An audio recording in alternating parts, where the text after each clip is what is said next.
Good evening, my fellow travelers on Spaceship Earth. It is I, and I am Guy. I'm coming to you live from Applewood Station, where it's 29, no, 23 degrees Celsius. And it's actually kind of lovely out there. Got ourselves a moth who's flirting with danger over here. So, of recent, I haven't been totally very enthusiastic, unfortunately. Been good evening, Brent. It's been sort of it's been just exhausting for the last couple of weeks. And so I'm just a little run down, a little tired. You missed all the excitement yesterday, Brent. Man, we had a troll and it was awesome.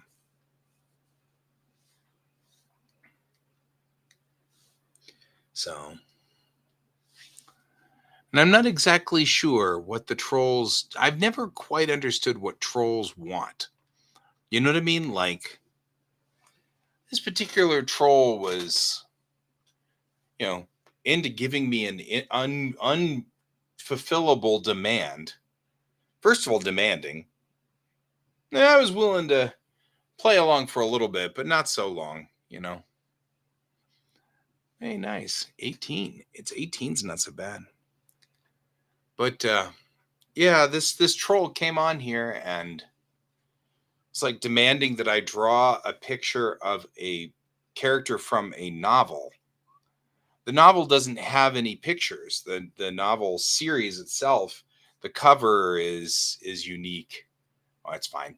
Um, the cover is, sort of a straightforward sort of thing, and so there's no picture of the character. So I couldn't draw the character. So I was like, describe the character, and he just got more and more demanding. And I'm like, well, okay, but I'm not drawing you something that can't be drawn.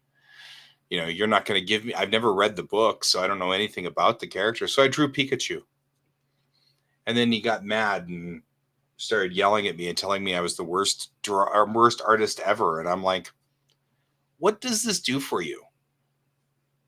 What does this do for you? You're not getting power over me. You're not even really upsetting me. And so, like, the cultural anthropologist in me is like, what are you getting out of this? What's the benefit that you get out of this? And that's the one I'm not understanding. Oh, yeah, I could see that. I mean, honestly, I think it did. I mean, it does have an effect on me, and it's not like it doesn't. I mean, I blocked him on YouTube and blocked him out on Restream as well.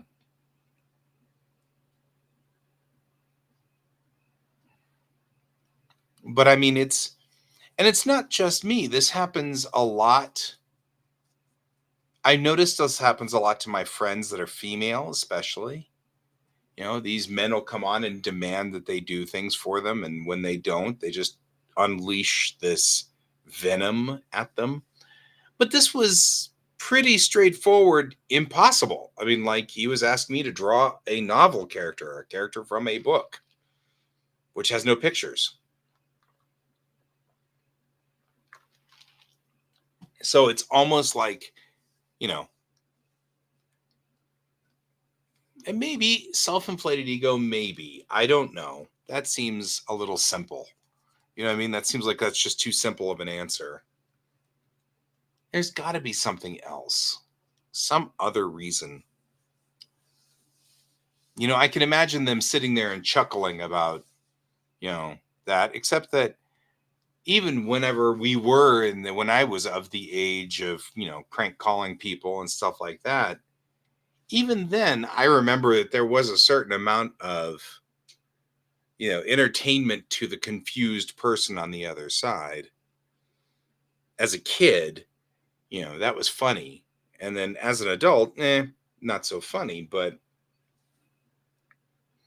I could understand that. I don't know. Just really, It bothers me, and it bothers me in a cultural sense. People setting people up for failure and then intentionally insulting them and berating them. Sure. Well, and I am willing to dance for a small amount because it's good for me to stretch my artistic legs every so often, and I will always draw the same 12 things if you leave me alone. So to some degree I let people make me dance a little, and I'm okay with that. But I also expect, politeness, and I expect you to be a decent human being and stuff. I don't know. It's just weird. It's a weird thing. It doesn't fit my models of human beings. That's why it bothers me. Everybody has a reason why they behave badly. And this particular one, it just seems so absolutely senseless, you know? Like, as in, I can't even see how you would gain any benefit from it doing it. So that's my problem, is I'm not understanding what benefit they're gaining. It doesn't even seem like it would have benefit. So I don't know. I don't know. Sort of deflated me a little bit though. I'm like, I don't know if I really want to draw tonight at all. Just kind of feel bleh. Hey Leland, how are you doing tonight?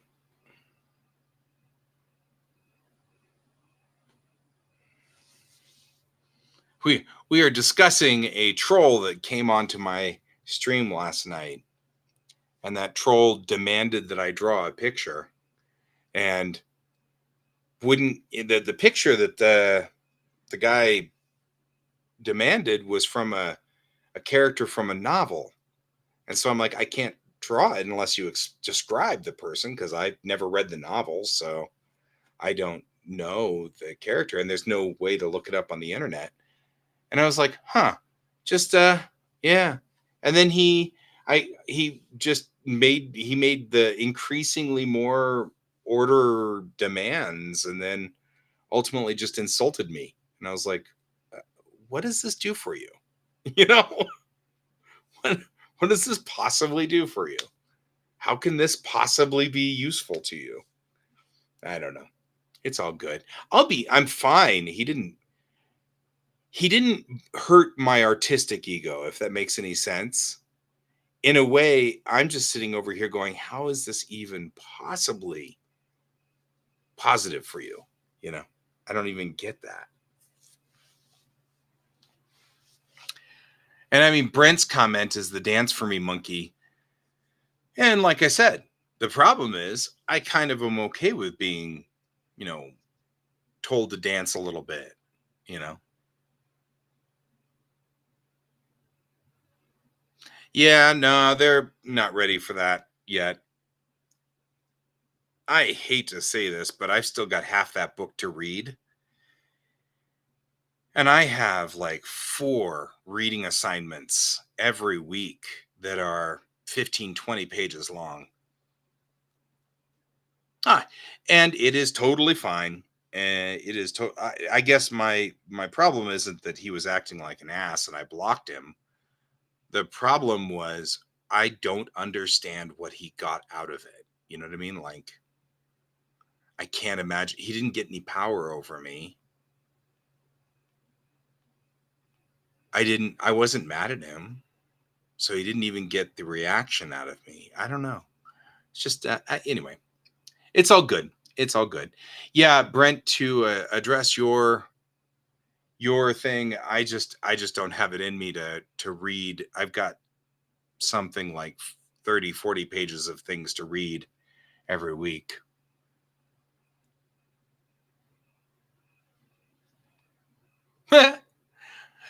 I appreciate that. Thank you. And That's all good. I don't know if I'm the same age as your grandpa. I'm Gen X though. I'm definitely Gen X. But I'm also when I got into computers early on. Uh, I was in it. I built my first PC when I was in high school, and it was a 386 SX, 386 8086 class.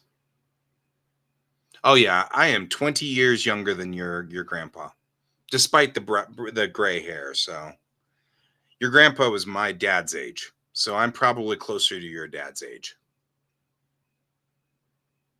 Yeah, Twitch streaming is hard. It's not easy. This isn't an easy thing, and luckily for me, Brent there, BC Cam and Brent, my buddy Brent, he actually rides herd on my streams from time to time too. He's a moderator and helps me zotch people like the guy yesterday. Although I've got massive controls over it. Yes, I learned how to use. Yeah, my first PC was a DOS machine. It didn't even have Windows. They invented Windows after. I'm 50, but they invented Windows. Well, after my second machine. So Windows 95 came out, and I had already my first machine was already 2 years old at that point. My first real machine. Yeah. So that machine was a 486 DX266. So it ran at 66 megahertz. I had a 10 megabyte hard drive. And you could hear it. It was this thick. You could hear it when it spun up. There was some serious stuff going on inside there. I had my first machine had 3 megabytes of memory, 4 megabytes of memory, 4 megabytes of memory because the sticks were two megabytes, so twin 2 megabyte sticks. 10 megs of memory or 10 megs of hard drive space. It was 486 DX266, so it ran at. It was actually running at 33 megahertz, but it was double clocked. So it had to have a fan, had to have a cooling fan because it was double clocked. It's kind of fun.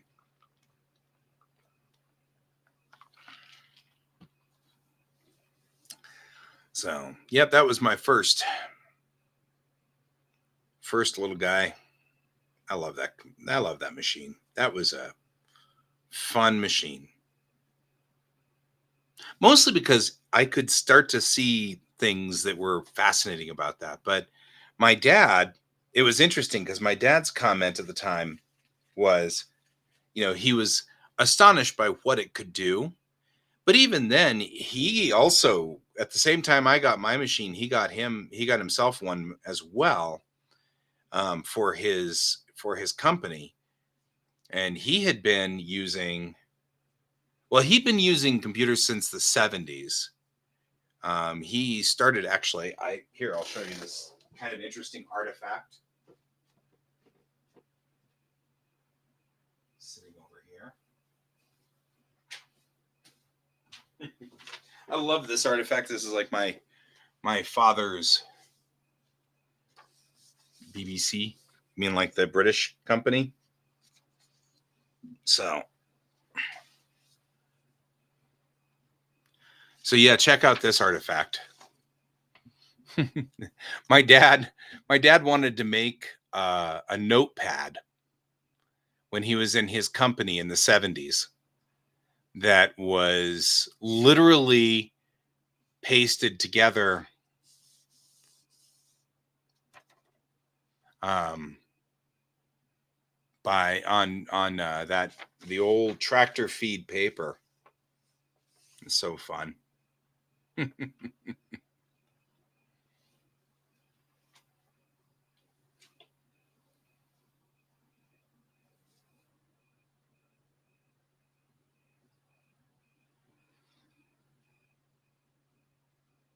Something like the British company. Drake Leaks? No, I don't know what that is.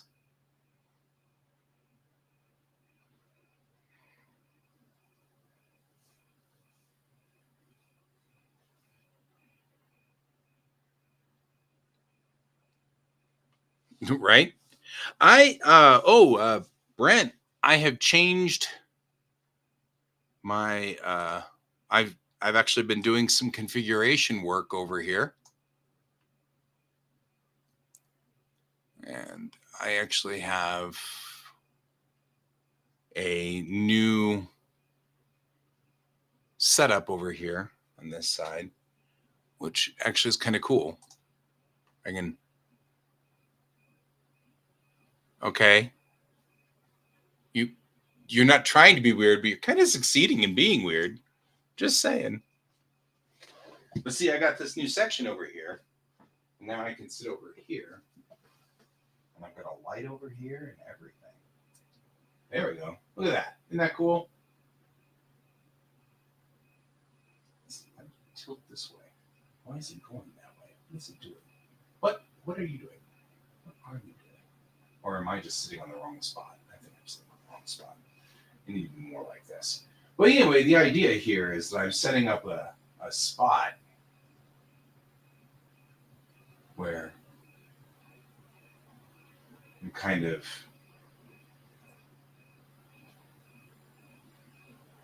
hanging out over here. I'm going to tilt it down just a little. There we go. Like that. And so the idea is that, well, see, now I feel like the left light is a little bit stronger now.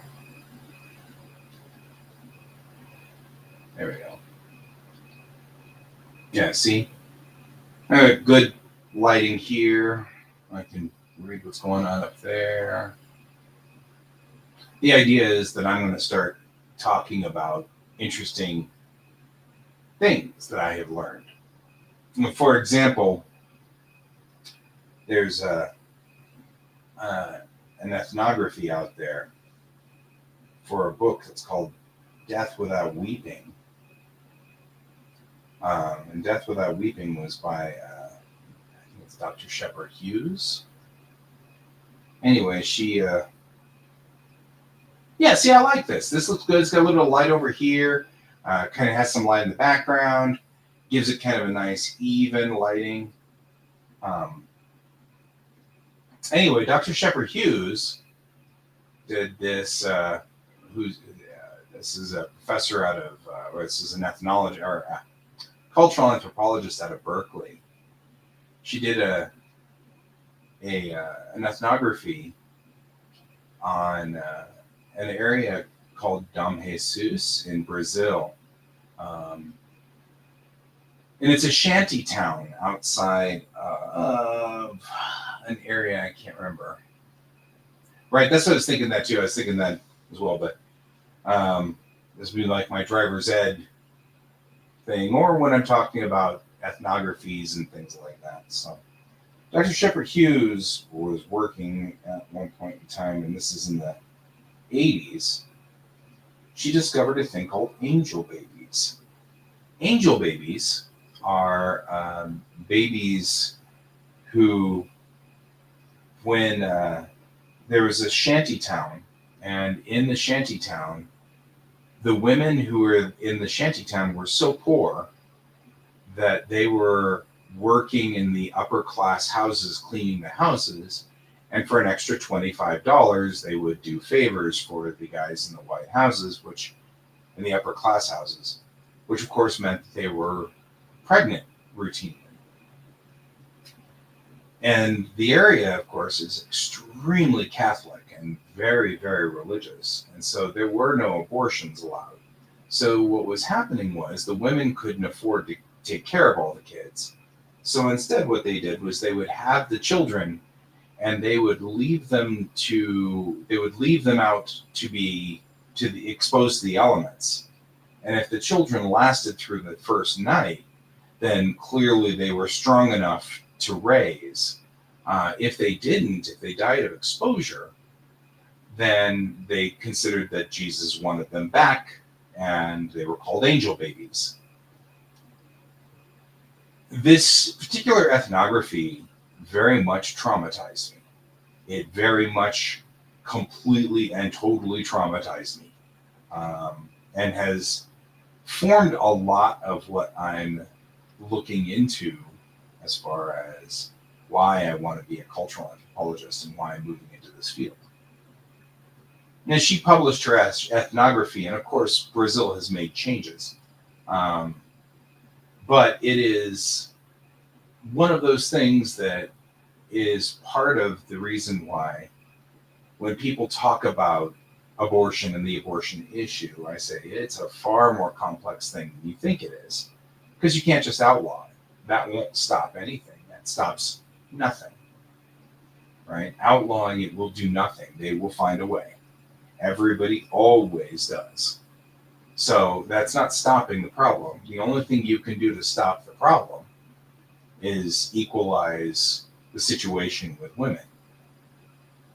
You'll never stop the problem as long as men can get away with their part of child creation and escape unscathed with no repercussions. Every time I bring this up, I always end up with the same kind of discussion, which is, well, they shouldn't do that. Yeah, sure. Many people shouldn't do all kinds of things. But there's nothing stopping them. So, and that's the problem. This entire ethnography, and it wasn't one, it wasn't 10. The thing that was terrifying about this was the scale. The thing about this ethnography that was so terrifying and so scary was that they had a rotation of about 50 graves. And it happened so often that they just rotated, clearing out the graves and burying new children in those graves in a rotation. And because everybody was working, it was the children that were responsible for taking the angel babies to the grave digger. And so the children, as in the ones that survived, the surviving children, their responsibility was to take the corpse of the infant to the grave digger and have the grave digger, who was a disabled, grumpy man, who usually berated the children and yelled at the children, and he dug the graves. This is an ethnography. This wasn't a story. This wasn't fiction. This was a scientist on duty, and this was her observation of a situation that was going down in Bom Jesus. Like I said, they've since corrected it, but I don't know how they've corrected it. I don't know if they just made it so that the women went to jail, which is typically how we seem to correct it. We don't correct it by putting the people who set up the system in jail. We put the victims of the system in jail, and that seems to be the way that goes. So anyway, that's why I built this structure right here, is because I'm going to sit here and every time I read one of these ethnographies, and it's not the first one, there are scientists all over the world whose job it is to study human beings and to study our culture and to study what we do. And they're out there doing this job and shedding light into areas that I don't know if people want to know, right? I mean, like, these are areas you didn't know existed. Anyway, she still works to this day. She's older, so she's older, and now she doesn't actually do field research anymore. She's up there in Leland's grandfather's age. So she's at the end of her career, but I'm still thinking about quite a bit about her ethnography and that work that she did. She actually was sent to Bom Jesus for a completely different reason.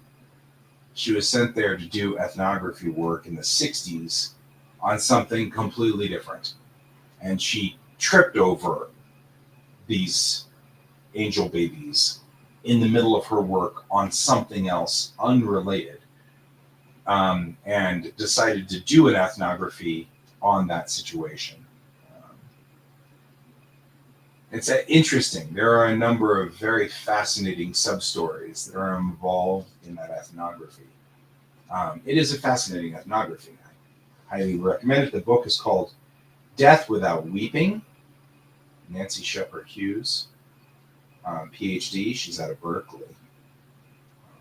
So, anyway, always just an interesting thing. It's fascinating to me. And that's the reason why I built this little studio over here, so that we can kind of sit back and talk about things that I'm reading and discovering and talking about. I'll be releasing that on my YouTube channel that I built for this specifically. I can actually share that in this medium. This is my art medium, and so I'm going to try to keep my art medium only art related, but we came over here into this section and we sat here and talked about it. This is probably where I should have been talking about the troll from yesterday. Who was in here trying to be disturbing or weird. I'm not exactly sure what was going on here on that one. I don't know what makes me specifically sort of a target for that concept, that attitude, that thought process. But apparently I am. That's fine. And, better me than some of the ladies that I've been seeing out there that end up being the target of this. Although the ladies that seem to be the target of this are made of sterner stuff than me. So I wouldn't put it beyond them. It's just one less. It's kind of like me tying up those guys who are trying to, the scammers who are trying to get me to pay them, thousands of dollars out of my bank account, so I tie them up for 2 hours, because at least they're not messing with someone else. You know what I mean? Like, well, I sit there and go, what? Wait, what's my bank account number? 1, 2, 3, 4. Oh, that's not it? Where's my bank account number? I'll tie them up for hours, because at least then there's one less person out there being tormented by these guys. So definitely a plus. So, yeah, that's a thing. So that's fun. I'm also hoping that I've got like some open space over here so I can put things up here if I need to. We can like discuss stuff. I can do kind of news show like, have things up there. Apparently, I found out that Premiere will do subtitling. That's kind of cool. Does mean that my work in the Guy Sensei side will be edited, which means that it won't be as common. I certainly won't be broadcasting every night. But yeah, I mean, some of these things are fascinating to me. We today in class we discussed the difference between an academic anthropologist and an applied anthropologist. That's cool. Applied anthropology is putting anthropologists in businesses, so that they're doing something there. Well, we've got an anthropologist here whose job is to find out what's wrong with the marketing department and why it's being so inefficient, and that's what anthropologists do applied wise. But anyway, I like this little nook. It's kind of comfy. Kill this light. Move back over to my other center. So,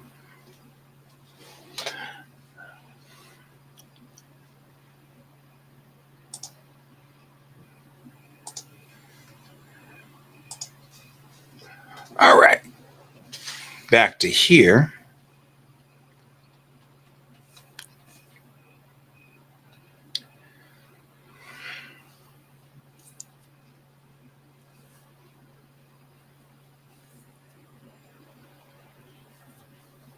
So, all right.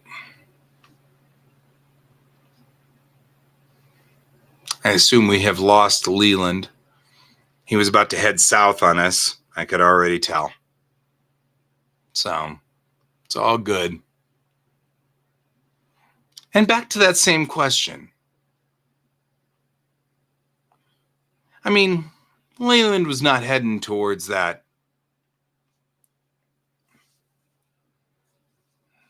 Right? You've missed all kinds of stuff, Snooter. We've had like a rash of trolls recently. Not sure what's going on here. So, but I'm just going to say you're probably better off missing it. So, it's all good. It's all good. Like I said before, better me than some of the others out there. Yeah. And sort of disheartening. You know, I'm attracting the crowd that wants to see if they can make me mad or make me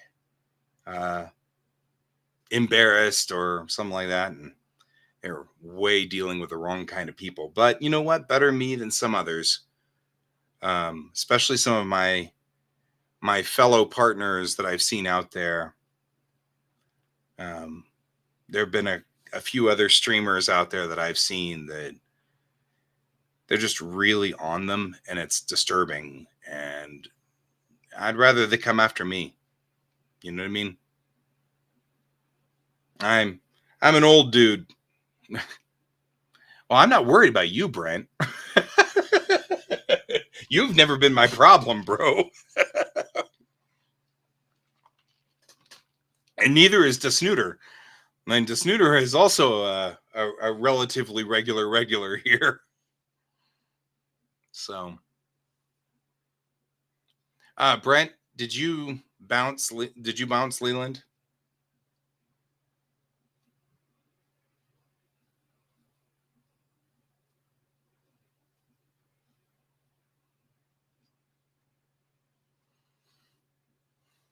Yes, yes, I did. I blocked previously. Yesterday's troll was blocked and reported. So tonight's troll kind of warmed up to trolling as went on. I'm kind of like, okay, but then they bowed out, so not sure if they're still here or not. They have a chance to make their case if they want. Of course, if they really want to get into this, they can talk to the cultural anthropologists and say and explain to me what they're getting out of it. Just YouTube. See, that's where my troll was yesterday, was on YouTube. That's all right. I don't think you have control over my stream on YouTube. I think you only have moderator controls on my Twitch,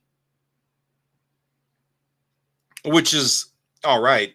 I found out that I don't have moderator controls through Restream on Twitch, but I do have moderator controls through YouTube on Restream, which I found interesting.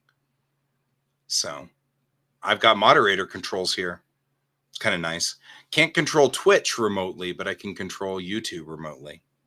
Looks like I can control Facebook remotely too, which is kind of cool. So, you know, there's that. I don't actually broadcast out on Insta yet, nor do I want to. I think my broadcasts are too long for YouTube. I know YouTube allows for longer broadcasts, but nobody uses YouTube that way. So I feel like I will lose my I would lose any audience on you. I'm sorry, on Instagram. I'm reading YouTube out there, so I'm like, yeah, which is fine. I've got Facebook under control pretty easily. It's YouTube was a problem, but isn't much of a problem now because I've got control over it here. I didn't know that, but I've got control over it. But there you are, hanging out on Twitch over there, Brent, which is fine. The only one that should be out there on that channel right now, though, is Dusnooter, and that's someone we know, so we don't have to worry about that one. We don't have to worry about them. They are friendly. No need to bounce them. It's interesting also, that's another thing that's interesting about the culture that we are forming here on the internet. Like we're forming this. It doesn't surprise me. I can still bounce them from over here. Yeah, people don't seem to find me over on Twitch. They find Kayan and then come into this stream since I dual broadcast on Kayan's side and my side. But Kayan's been so busy that he's only here once every 2 weeks or 3 weeks on stream. So the majority of the streams are mine. I'm not even sure, like Dusnooter even knows that Kayan's stream is not my stream, which is fine. I mean,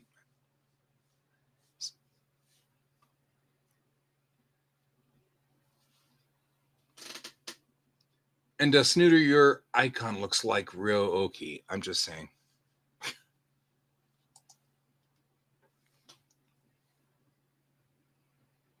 That works.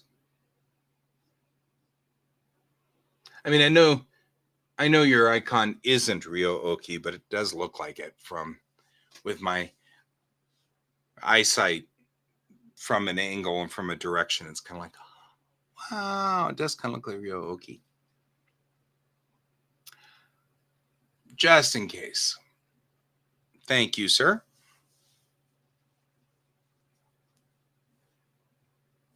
Appreciate that. All right, Dusnooter, what you up to tonight? If you're out there still. Did I lose you? I might have lost you in this tirade about. There you are. You're still there. Sad snooter noises. I wouldn't worry about the fact that your icon looks like Ryo Oki. If that's like a problem, I'm hoping it's not a problem, but I don't know if it's a problem. Ryo Oki was cool. Still is cool. It's only until I look close, though. Don't worry about it. And unless your character turns into a spaceship, you're probably okay.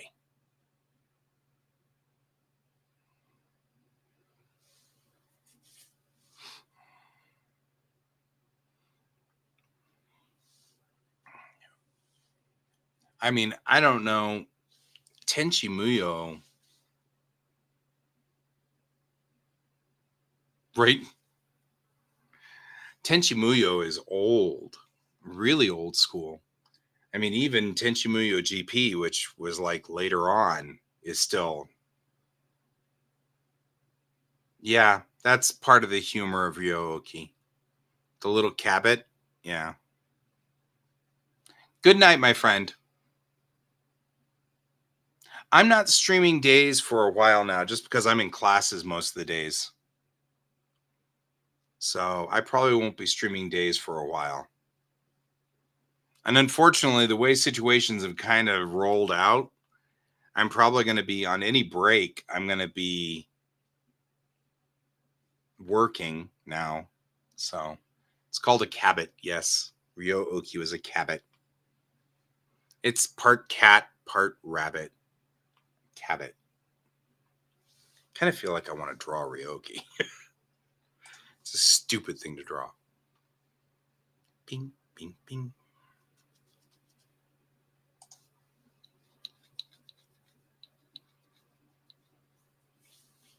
But your snooter doesn't look like a Cabot when it's that close. You just happen to pick the same colors.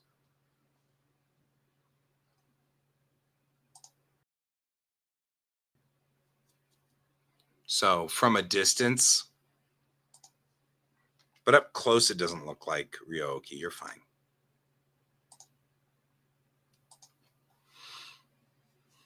Like a jackalope. Yeah. Like very much like a jackalope. Good night, Brent. Have a good evening. I will see you later. See you on the flip side.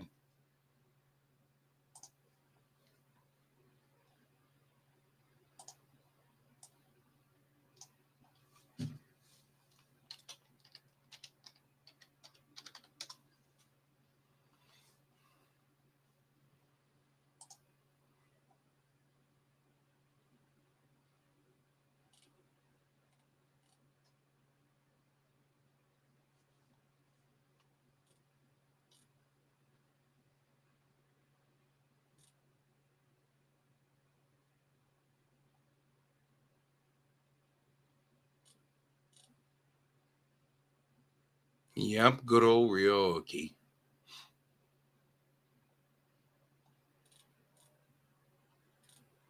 It's like one of the first GIFs I ever had too. It was like Ryoki running off to the side and stuff. It just cracks me up.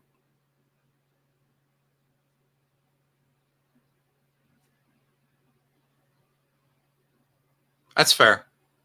That's totally fair.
Unrealistically large ears. I love it.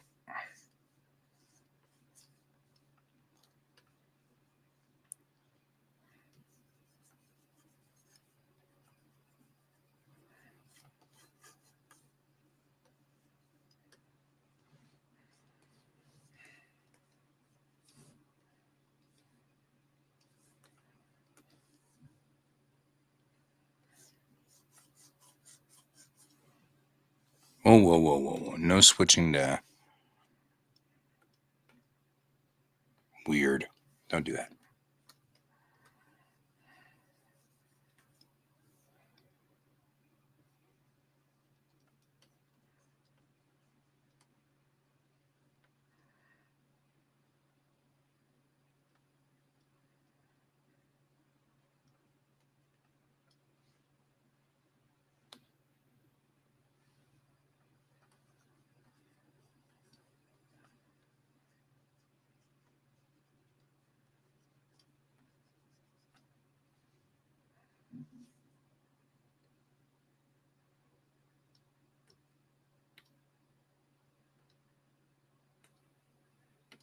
If I was smart, I'd do this way, but I'm never smart.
Nope. There we go.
Ridiculous.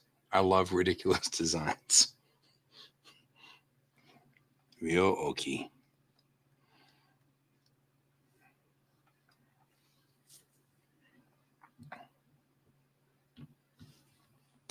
Yeah.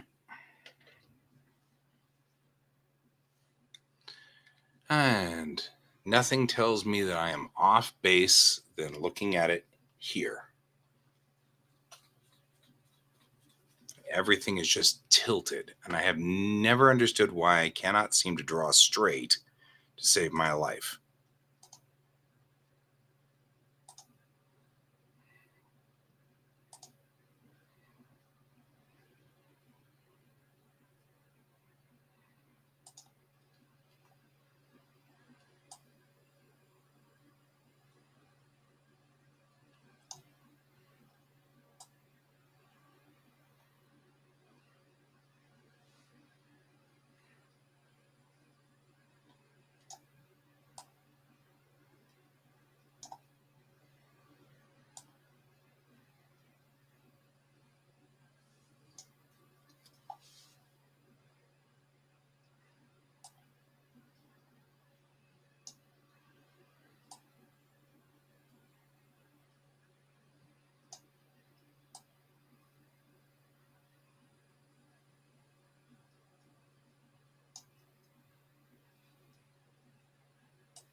Mm-hmm.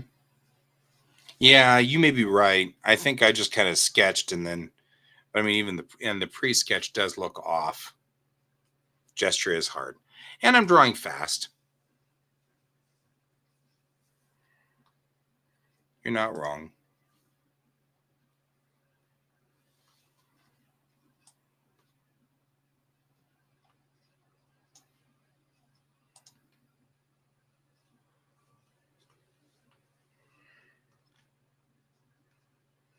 It always makes me wonder where the leaks are.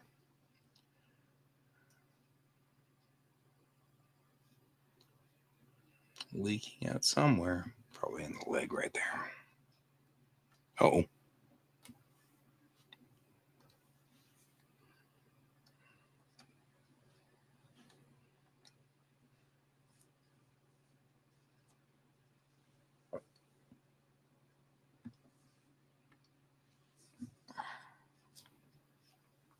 It does leak up there too. That's all right.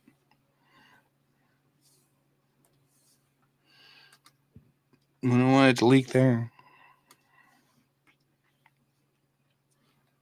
Just that part.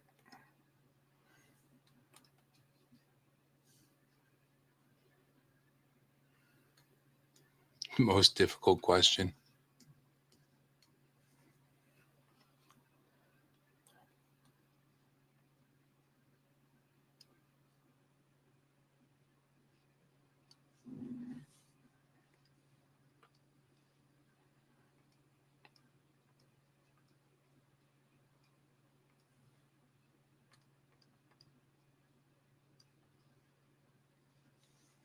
Oh, I'm definitely in Camp Ryoko.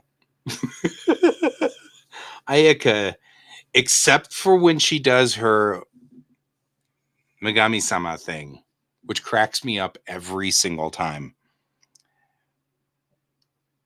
Short of her Megami-sama thing, though, she's just a little too weird and pushovery. But I mean, really, what camp am I in? I'm really in Dr. Washu's camp. Will always be in Dr. Washu or Mihoshi. I can't tell. I was a big Mihoshi fan for the longest time.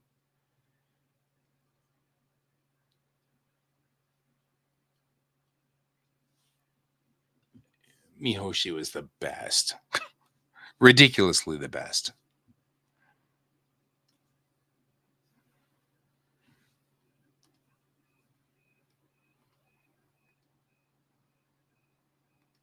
Nope.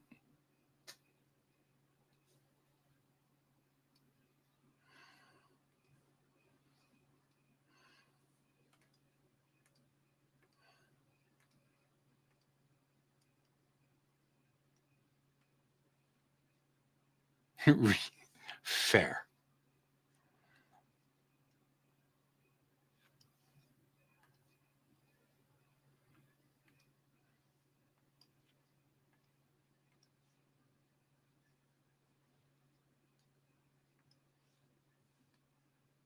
I mean,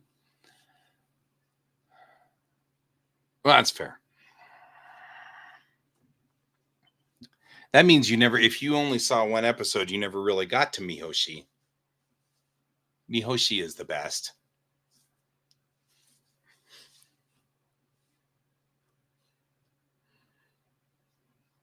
I mean, and then there's the spaceship.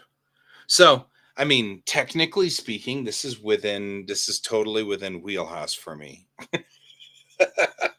Because I draw spaceships, which I just did. And this cracks me up more than anything else.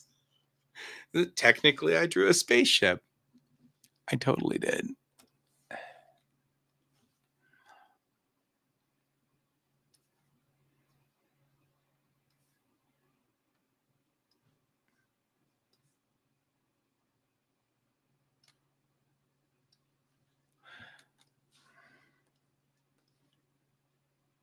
What?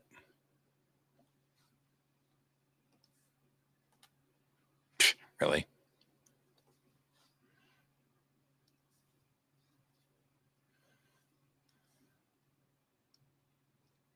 Keep forgetting that I'm doing the wrong thing here.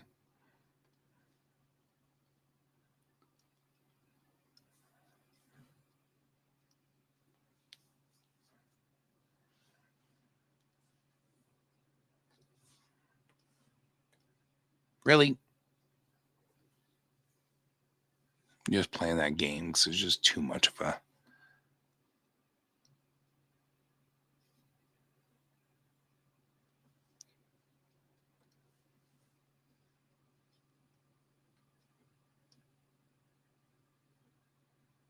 Why are you not picking that? There we go. What is going on here? Oh. That's why.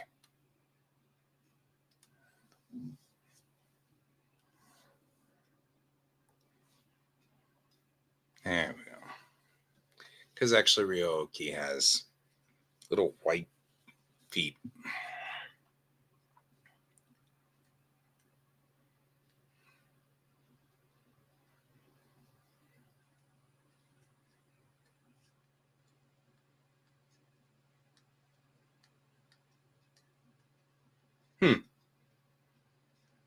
Okay. Yeah, the love triangle was sort of a thing in the 90s, especially in 90s anime. The unresolved, unrequited love triangle. I think that's one of the reasons why Meizan Ikoku is one of my favorites and will always be one of my favorites because it's a love triangle, but there's a resolution to it. It ends, it has an ending. And man, I cannot read the ending of Meizan Ikoku without like shedding tears. Just, I love the ending of Mason Ikoku. It still will always be one of my favorite manga.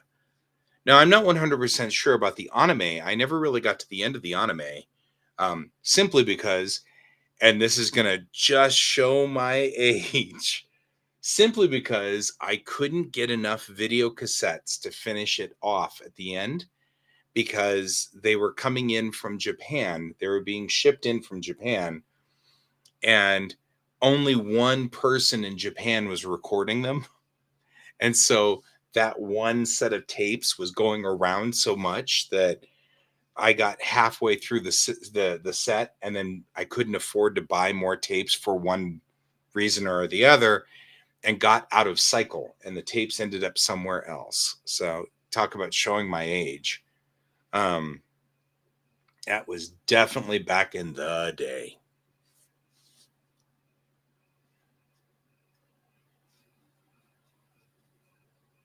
Betrayed. He picks neither of them. Betrayed. You know, honestly, though, I think from the original series, he's Maisonnikko. Koku. OKU. So, wait. You know what? Here. Let's fix this problem.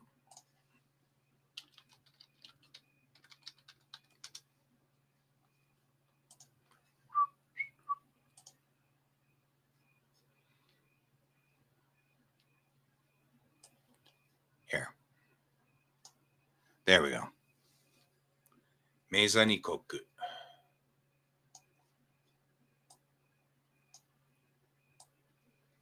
It's an older manga, be aware. Maisonnikko comes from the era of the 80s.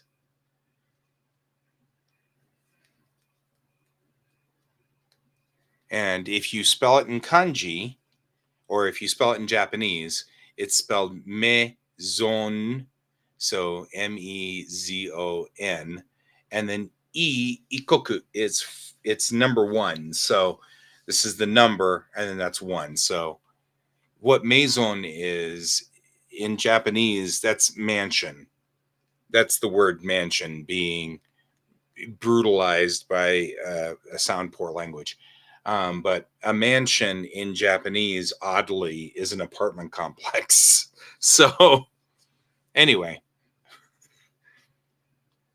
but I love, this is one of my absolute favorites and has been forever. I absolutely love this series. I think there's 14 volumes in the original set of manga, and these newer volumes, I think they make them into I think they've made them so that there's only 10. I really need to buy the new versions of them when they come out. Maisonnikko. Man, I love that series. 2007 there was a live action drama in 07. I'm not one. Oh, and if you are not familiar with Rumiko Takahashi's humor, okay, good. I was about to say, if you're not familiar with Rumiko Takahashi, then you might need a warning on this one, but you seem to be familiar with her work, so Rumiko Takahashi, the woman who never sleeps. I don't think she ever sleeps. I'm of the opinion. I mean, I have a couple of Urusei Yatsura, and man, just the volumes of Urusei Yatsura. They're not here. They're downstairs. But Urusei Yatsura's volumes, and she made like 20 volumes that were 500 or 800 pages long. And I mean, just the sheer volume of things. Now, Ranma, yeah, I know, right? Ranma, that's another one that never ended well in my book. It didn't end with a satisfactory ending. I didn't like that one either. which I think that's part of the reason she did Meizan Ikoku, is because it was, people complained that Ranma came out, and then she really wanted to go on to her mermaid series, her Mermaid Scar series. It's really where she wanted to go at that point in her life. And so she rolled through Meizan Ikoku and rattled out 10 volumes of it. Just insane. But then she moved on to Inuyasha, which is what everybody knows her for now. In this generation, we all know her for Inuyasha. I'm hoping that poor woman sleeps now.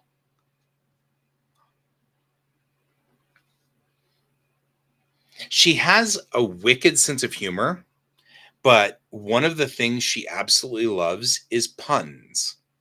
So, and the puns don't make sense in English, obviously, because they're Japanese puns. When you read Meizan Ikoku, I don't know if you have any experience in Japanese or Japanese language, but you will notice something about all of their last names. So I won't say any more because I love puns. But if you go, when you read Meizan Ikoku, look at the main characters, all the characters in there, and their last names in relation to where they are in the apartment complex, because she loves that stuff. But yeah, she loves puns.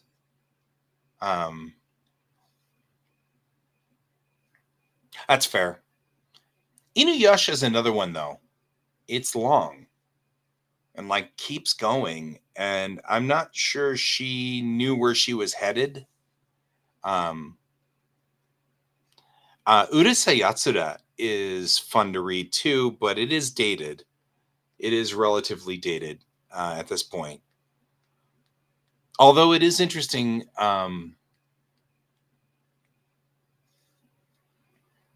Somebody had once said that Japan has been stuck in the year 2000 since 1980. Yeah, Neurospicy. I feel you, man. I feel you. Fellow Neurospicy over here. It's one of the things I will do is draw while I run it up there. Or I'll read the manga at night because, we don't sleep. So one of the things I do to try to force myself to sleep is I turn everything off in the room, all the lights off, except for the reading lamp by my bed. And then I force myself to read. I put my phone across the room. I force myself to read at night. And that way my body gets into a rhythm. But, we don't sleep. So if you don't do something, and from time to time, the story will get good and it'll run away from me. And I'll end up reading until 5 a.m. and then going, well, that sucked. Yeah, the struggle's real. There's a reason why we all hang out together, Snooter. Us neurospicy folk, we gotta hang together. You know what I mean? We gotta stick together. Mostly because nobody will understand us, and we don't understand anybody else. So there's that. So, yep. Yeah, Meizan Ikoku. Let's see what other ones. So the ones that I read, Battle Angel Alita, also called Gundam or Gun Dream. That one's one of my favorites. I'm still reading that one, but his Mars Chronicle is so slow, and he's in another. I think he's in another dispute with his publishers. So,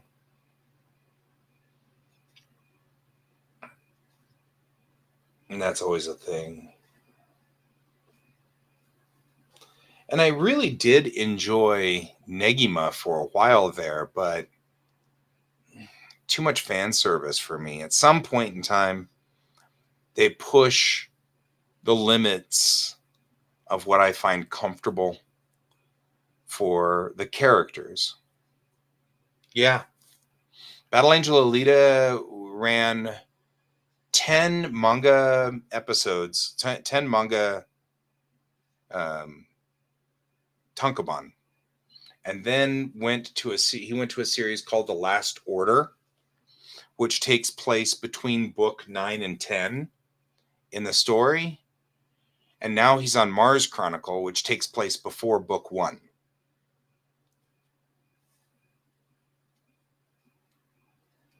Yeah. Yeah, I don't know. It got a little too at first. See, I mean, I don't know if you've been here long enough to know when I was back drawing Bellatrix Rising, which I will get back to. I just haven't gotten back to tonight. But one of my ongoing things is I think that our rules against nudity are stupid. You know what I mean? Like the fact that you can show Wolverine getting diced up in a blender, but if anybody shows a nipple, that's the end of it. That bothers me. So in the beginning, Negima didn't really bother me with its nudity and stuff like that. But then later on, I don't know, he started to sort of pass the line of sexualization. And I'm like, these are all kids. I don't know if I'm as comfortable with that. Innocent nudity is one thing. Sexualization, that's crossing a line, you know. So, Berserk. Yeah, Berserk did a little, I don't know. Berserk went a different direction that I wasn't so, I don't know. I didn't mind Berserk, but it just wasn't my style. And it wasn't like the thing that I was really into that much. So I read it and went, oh, okay. But it's not like it lit anything up, Let's see. What other kind of good ones do we have back here? Planetus. Planetus is a good one. I love Planetus. But there's only 2 volumes of Planetus. So if you get into that one's pretty much just over. And of course, I will always, always, always be a fan of anything that Mikimoto Haruhiko makes. He is one of my absolute favorites and always will be.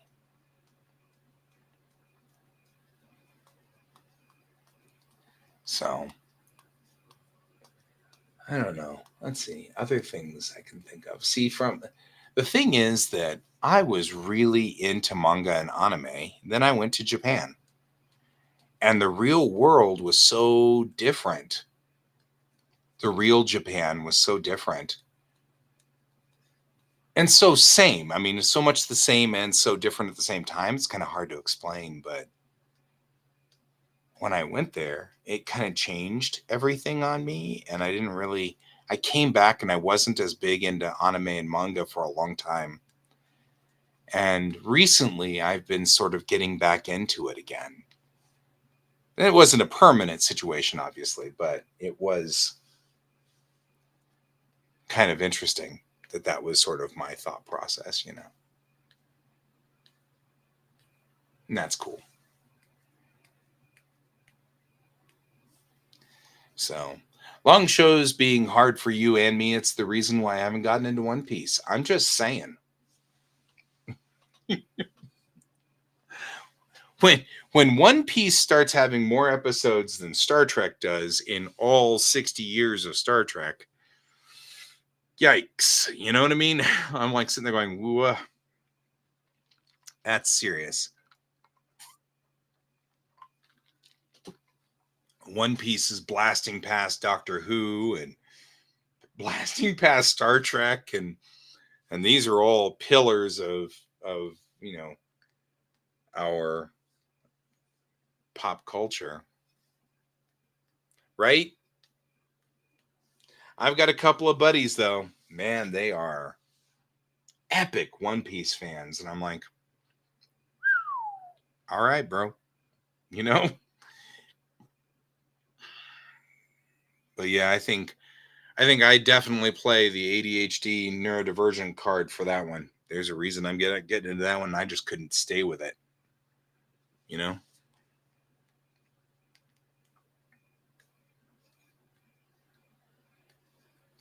couldn't stay with it.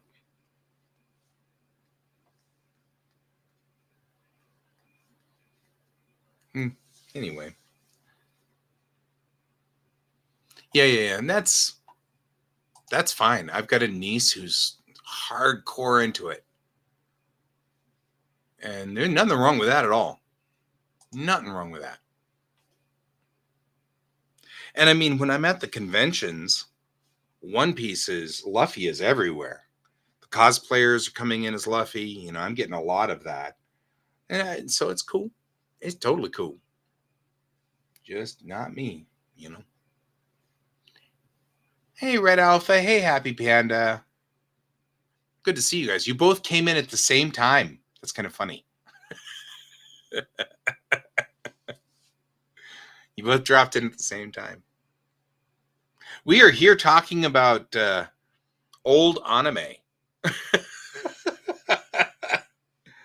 We're on like the old anime kick.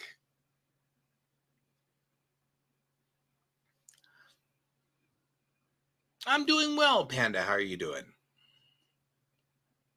I hope you're happy. I mean, logically so.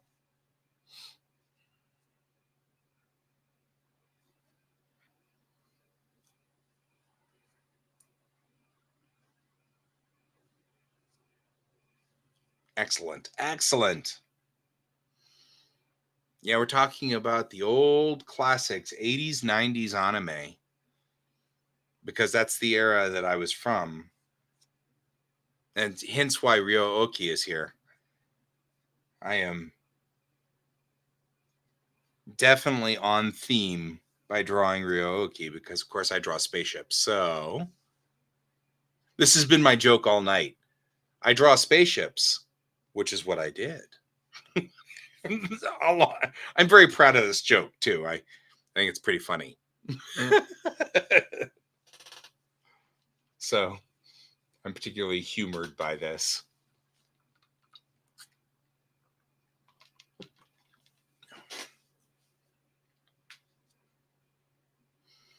So, all right. Probably most of the anime that I've watched that I got in on initially probably predates you guys by quite a bit. I mean, I'm just making a presumption, as was commented before. My generation isn't really a lot of the folks who are on Twitch.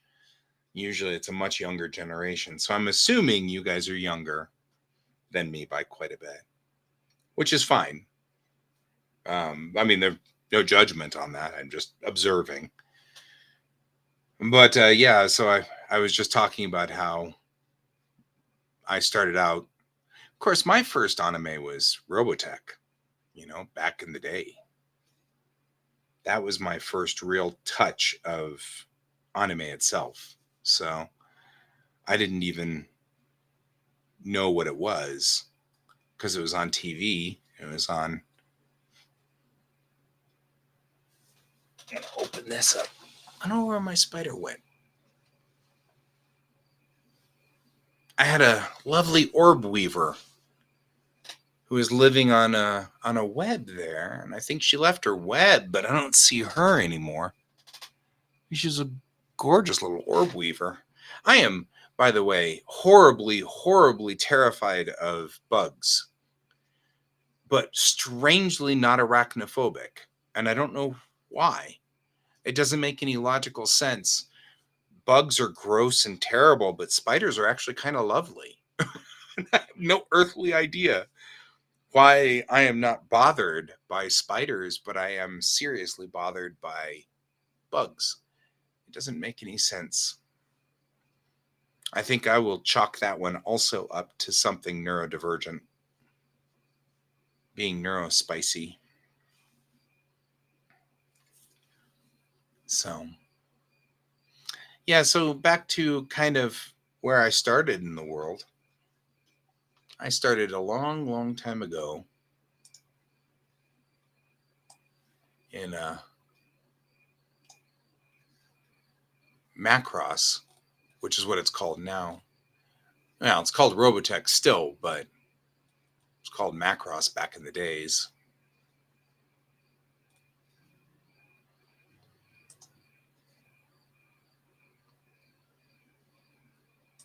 Macross is still one of my, and will always be one of my absolute favorites. And I keep, like, I have,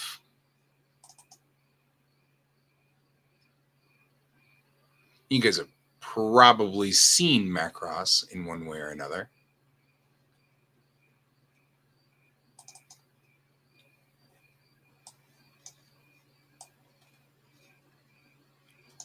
But, you know, that's not a picture from me. This is one of the illustrations from the early Macross back in the day. Probably more of these guys you'd probably recognize more. But I mean, you can kind of see why I'm, you know, you can see in my artwork and things like that. Obviously, this is a major influence in my work. I'll help you with anything, man. You know it. But it also informs by the art that I love. I mean, this is Haruhiko Mikimoto, who's the artist that I sort of base my work off of. His work is just wonderful. Just excellent. But Macross was my real first. All right. I'll help you as much as I can, my dear friend. You know I will. If I got it, I'll tell you. What you got about it?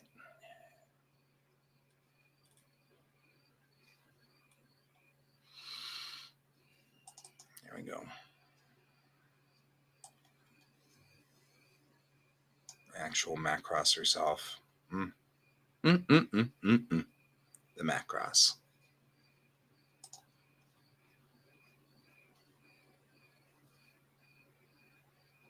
And of course, my favorite, the monster.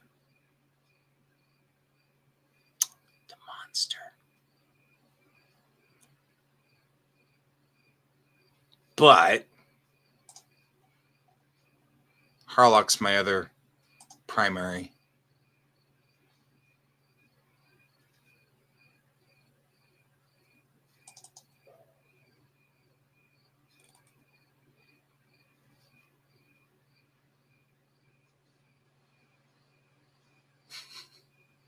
It's actually why my signature is a skull and crossbones, is because of Harlock.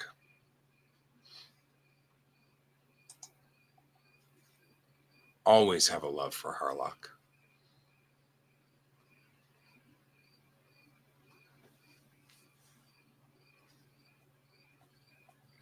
What you got? What you got?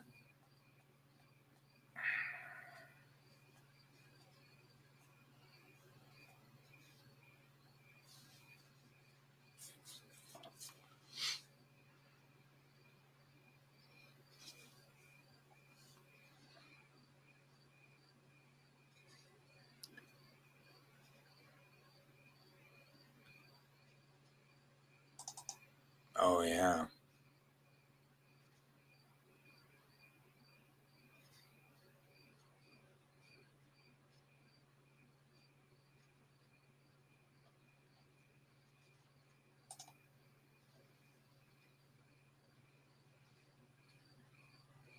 Tausch Chauzo.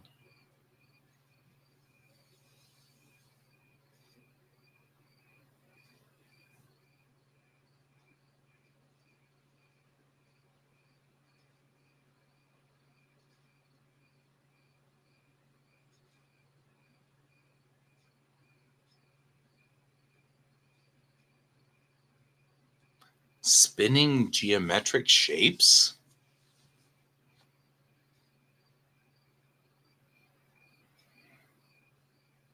Do you remember anything else? Because that sounds like a comedy, which neither Harlock nor Macross was.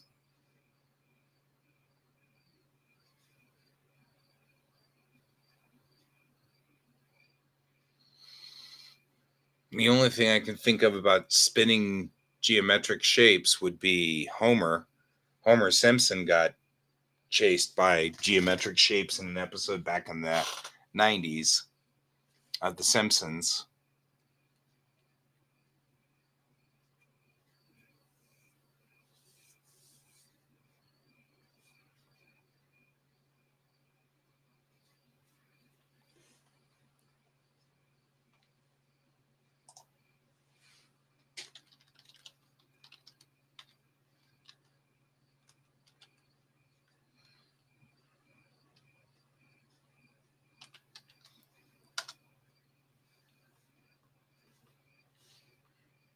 It's from 93 or 95.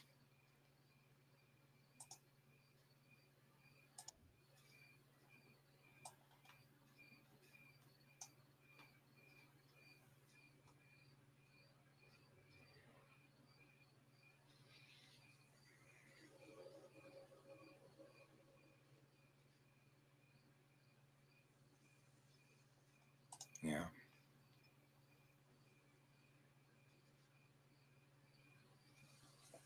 Oh, yeah.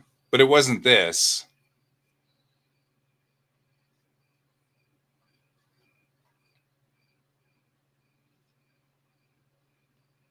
because he was.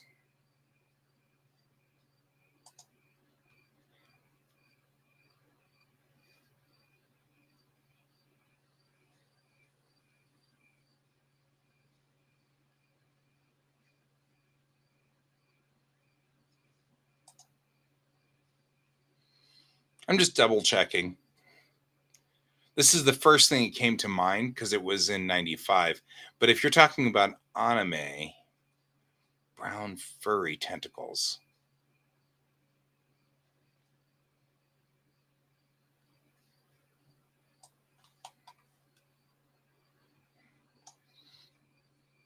Hmm. Have some thoughts.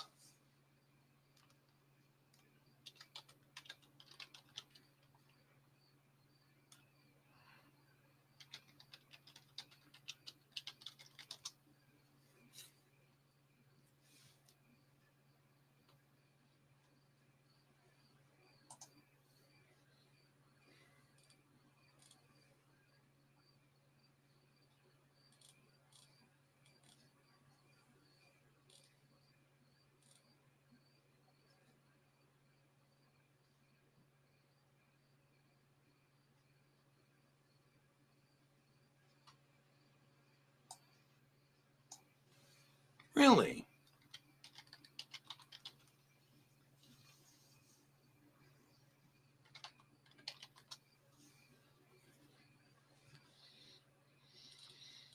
Hmm.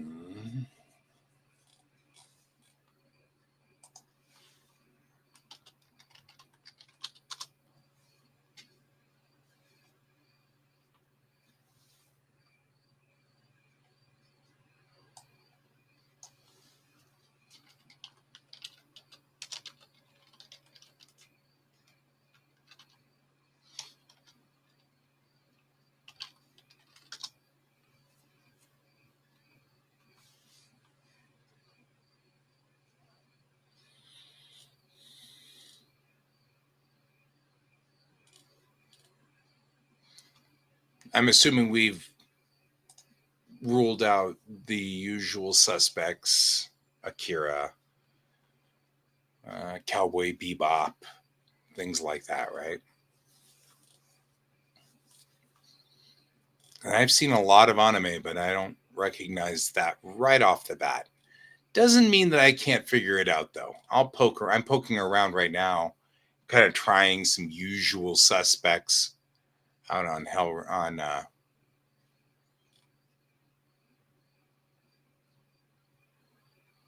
older than Akira.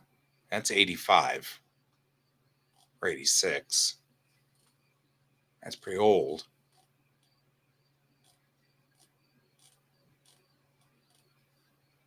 The good news is if you're talking about a 70s, 80s anime, we can narrow that down much faster. Yeah, that's going to narrow it down quite a bit. All right. All right. All right. Yeah, 86, I think.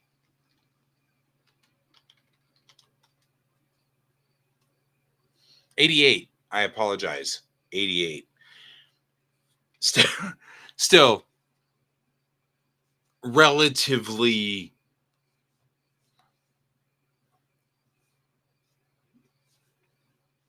92, 91, 90. All right. Let's see here. Let's try this one.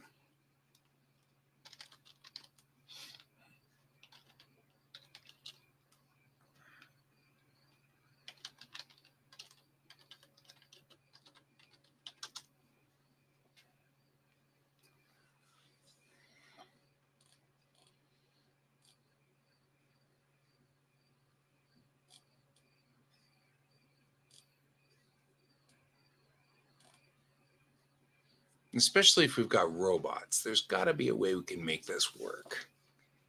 I mean, it was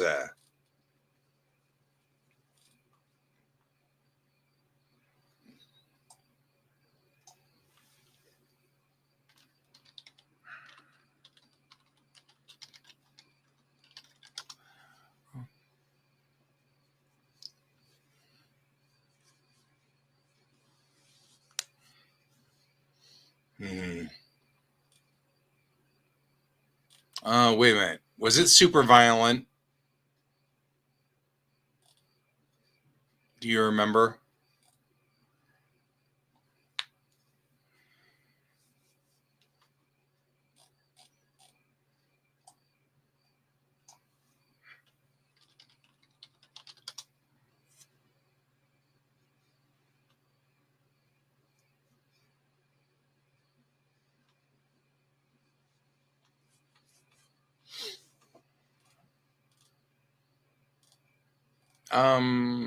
The dub would have come around early 90s, I would think.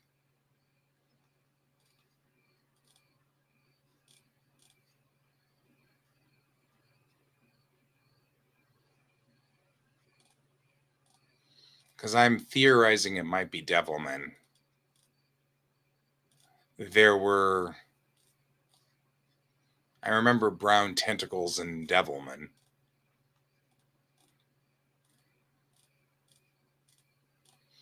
But Devilman is borderline H. And so if that was. But I mean, back in the 90s, what did we know? Like, I'm not one who's fond of hentai at all, but I saw Devilman.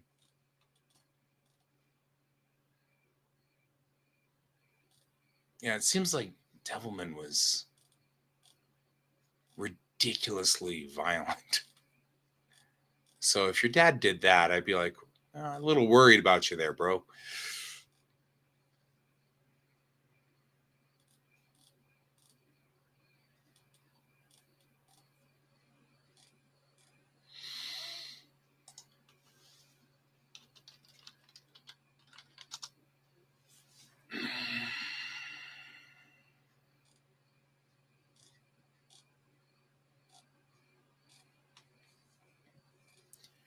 Yeah, I don't know. I feel like if you'd been watching Devilman, so many people got beheaded or torn up or over a cliff.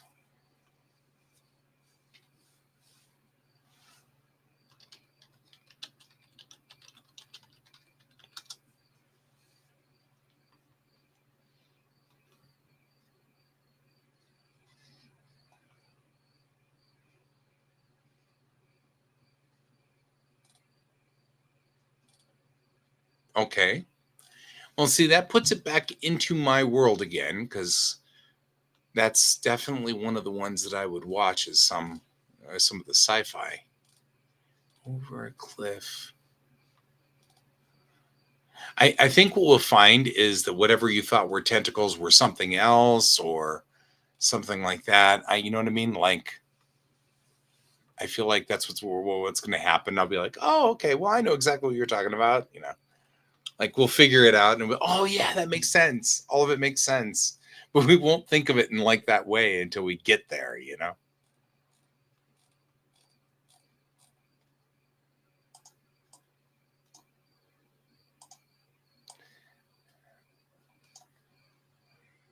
I like how you've got Battleship Yamato and not Star Blazers.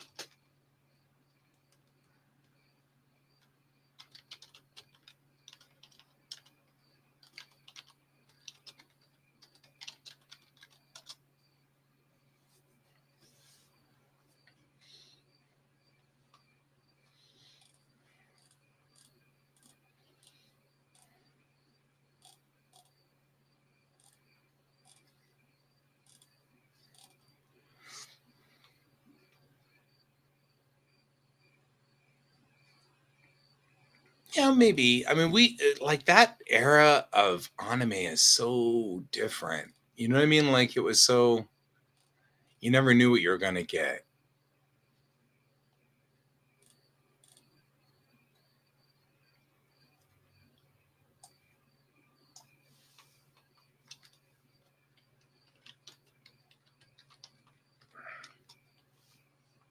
Spaceship ships.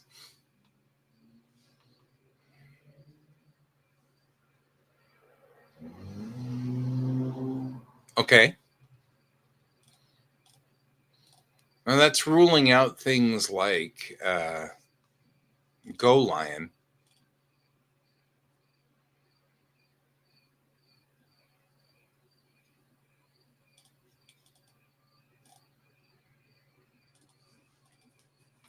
which is cool.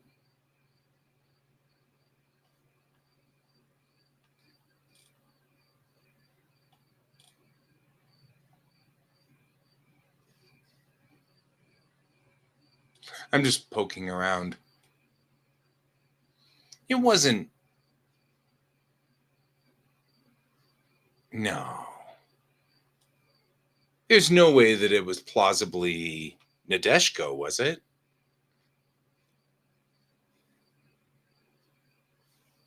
Vaguely remember a dark silhouette of a ship or a ruin in the type of a type in the background.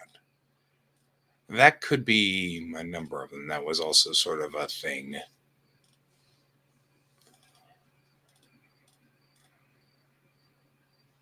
I don't know. May not be. May not be. Nadeshko is kind of newer. Yeah, it'd have to have been before Nadeshko. If you were watching it in 91, yeah, you're right. You probably could not have seen it.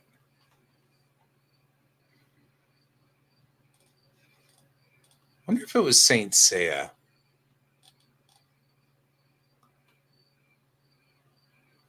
Saint Seiya was another one of those that was popular, but I didn't watch much of.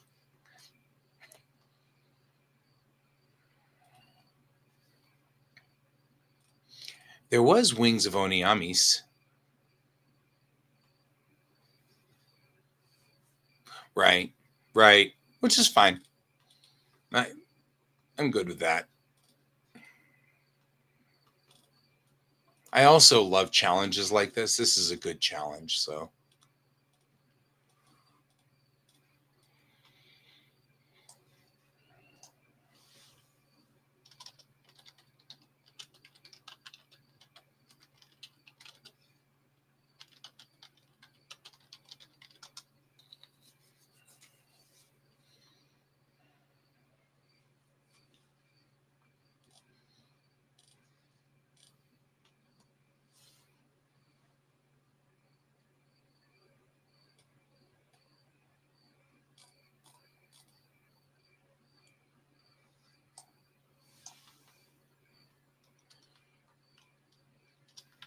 I don't know. Maybe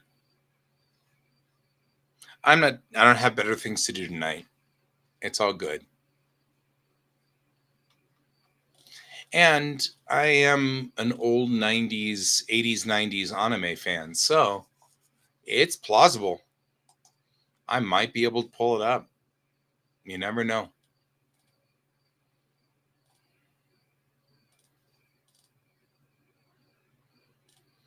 Just might find it. The 80s was a weird era.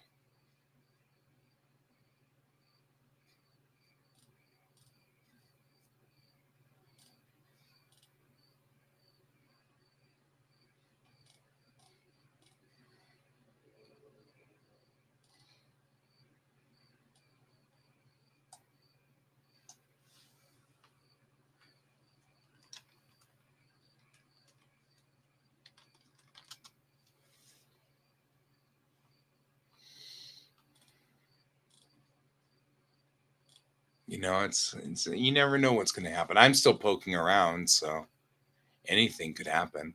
I could find this guy tomorrow or tonight or whatever. Was it a checkerboard? Do you remember if it was on a checkerboard? Like the weird dream sequence? Like were they running on checkerboards of some sort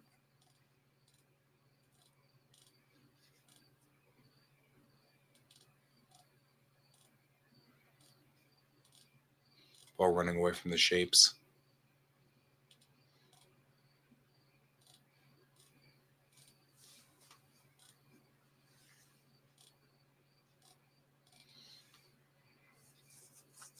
I also feel like we run a risk of mandala affecting it. You know what I mean? Like, oh yeah, definitely. Yeah. Like that's what I say. It's like all of a sudden it's gonna be like, wait a minute, maybe so.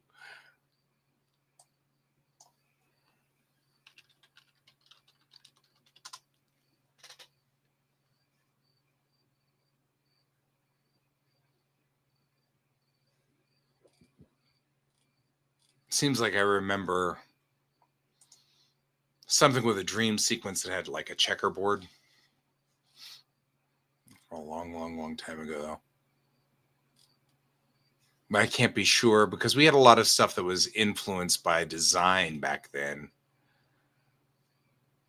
Right, right, right. I mean, it could be anything could happen. We are human beings. There's not much we can do about it.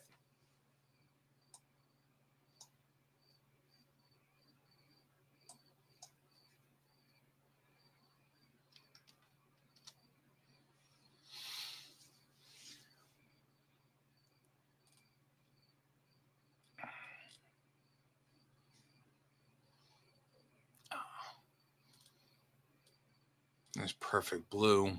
Probably not Perfect Blue. That came in the 90s. Maybe Core?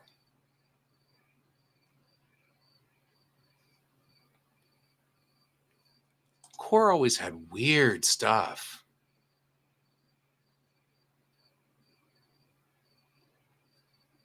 Are you Perfect Bluing?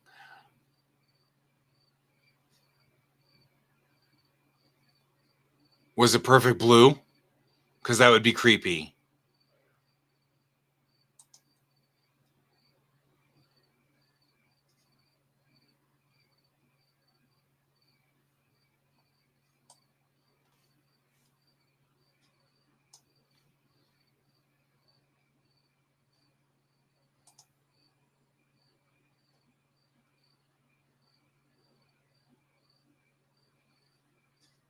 You may not be able to post a link. I think. Well, it depends. Are you on GS Davis Art or are you on Can? If you're on Can's side, you won't be able to post a link because his auto doodler nails links. But if you're on my side, you can.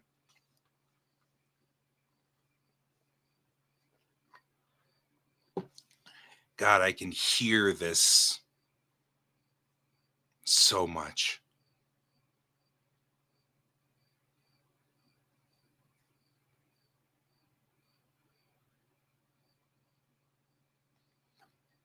What channel are you on Twitch?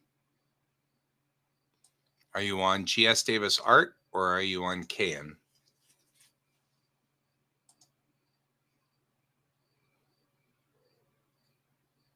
KNS.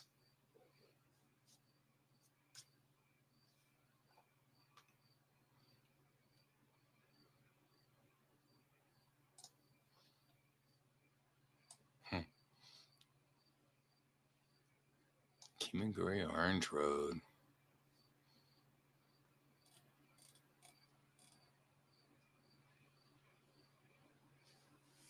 You know what, Snooter, just going ahead and post the link and let's see what happens. Either it'll work or it won't. There's a 50-50 chance in what channel you're on.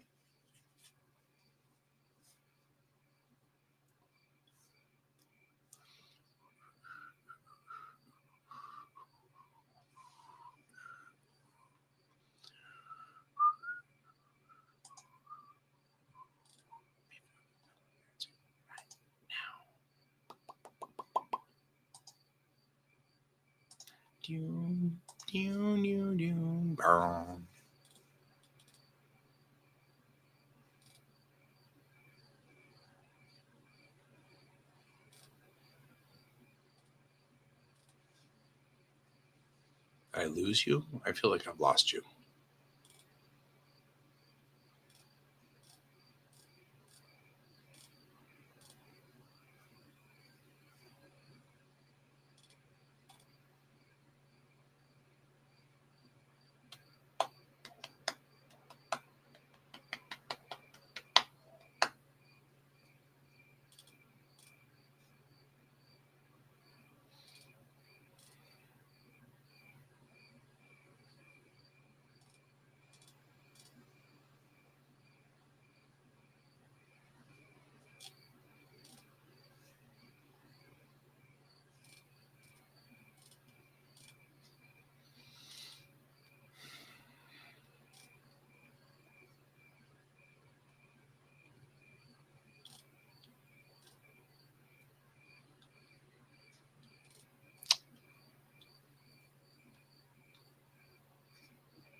Yeah. So you're out on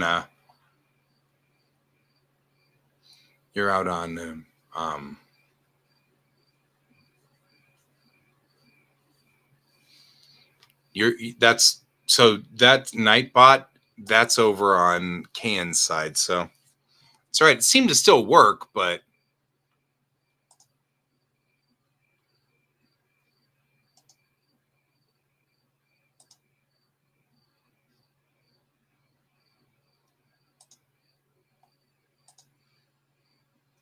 the only problem is I can't ever select these things. Hey, Jan.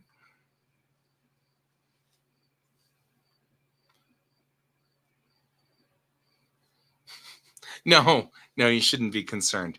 But what you should do, Snooter, go look for the channel at GS Davis Art, just like up there on the corner. See up there on the corner? Go look for that channel. Because that's my channel. You're on Can's channel.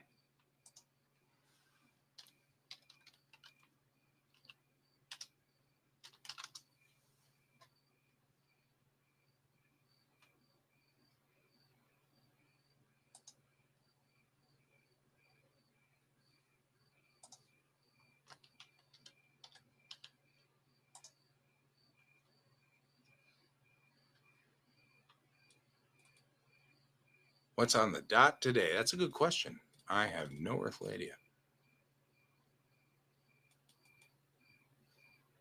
Probably. It looks like you're still posting here, doesn't it? So must still be working. All right, now you can post that and it should be good.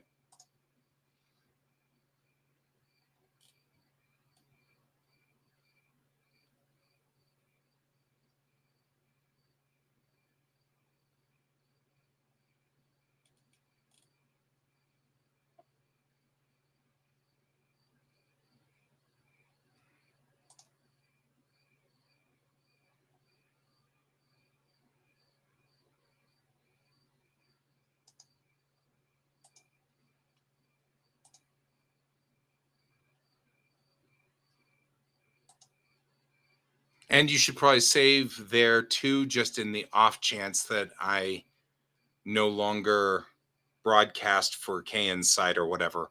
I can't imagine why I would do that, but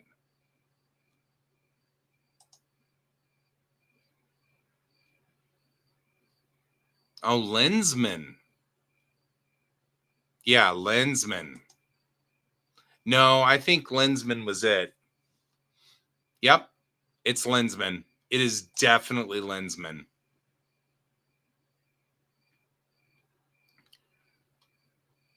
You're on it, Snooter. That's it.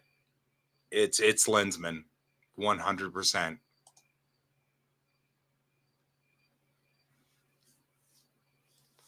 Looks like Tron.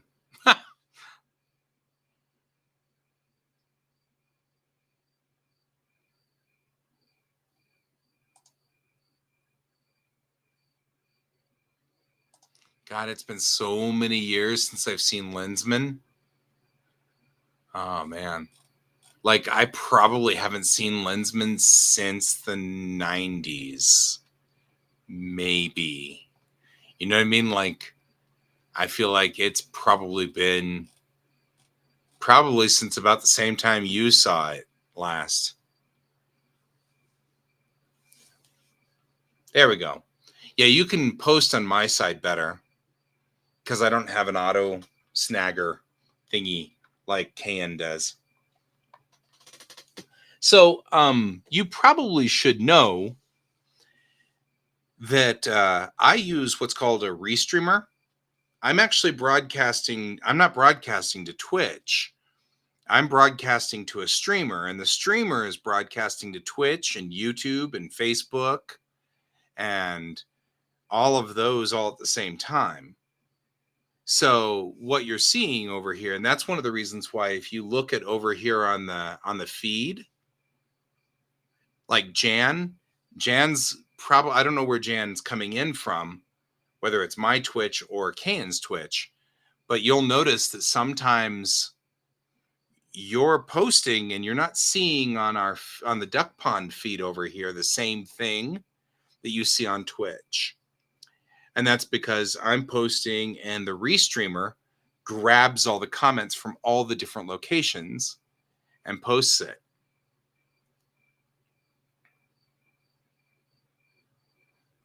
Are you one of them, Jan? I'm just wondering. I'm into self promotion, especially for artists. So please feel free to self promote. I do dabble in games, but my games are always like weird. I don't know. So part of the problem we've got is that I'm a geek from a long, long time ago. And so it's funny because I'm 50, but I have a lot of connections to younger people because when I was in my 20s, when I was in my teens, I was into computer games. I was into anime. I was into, you know what I mean? Like I was a geeky person. It's just that the anime I was into was in 1980, in the 1980s. And the computer games that I was into were very, very simple. But I played Doom when it first came out, and I played Unreal when it went to Unreal and Unreal Tournament, and I was in all of those. And then somewhere along the line, I just kind of burned out of first person shooters. They were uh, just, I don't know, I just kind of ran out of steam on first person shooters. And so now all I play is like Sims, and I love City Skylines, and I play Kerbal Space Program. And there is a new one out that I have been watching, but I haven't had time to play, which is called Jump Light Odyssey. And that one's where it's like Sims, but you've got to run a little ship that is like very much a Yamato. And I can't stop playing that one. That was just so ridiculous. And I love it. Oh yeah, they're awesome games. a lot of people still gravitate towards the games that are first-person shooters, and the popular games are no longer really interesting to me. Which is kind of, I don't know, not necessarily sad. I don't think it's sad per se. I've moved to a different spot in my world. I don't know. I'm done being shot all the time with people camping at respawn points. I'm over that. Gosh, lost in play. All right. I'm in.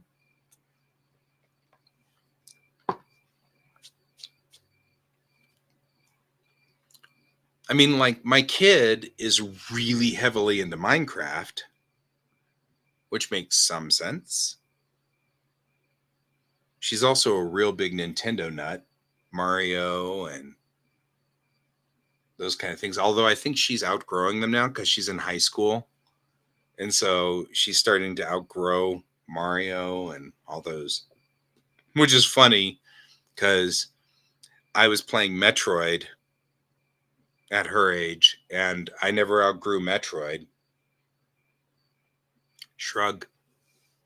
Actually was not playing Metroid at her age though. At 15, how old was I? 14. And when I was 14, that was 1984. So yeah, I was 86, 1986. So there's no way I could have been playing Metroid in 86. Not at 14, so.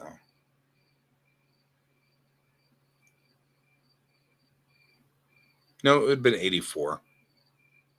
No, it's 86.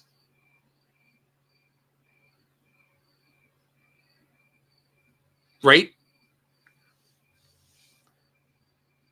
I feel you, man. I feel you because like that's totally the problem. Right? You're like, don't get me started. Oh no, it's too late. I have lost 4 days to this game. Oh yeah. Quarantine. I made some of the best cities ever during quarantine. And city skylines. I was just like, oh man, epic cities. They were everywhere. And some of the most destructive rockets that have ever been built in Kerbal. I did make it to the moon and back in the most janky way you can possibly ever imagine. It's very funny.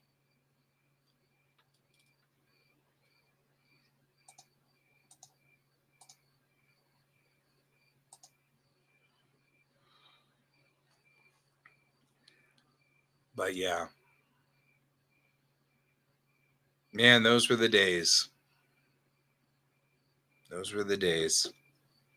I've got class tomorrow. Tomorrow is my tough classes too.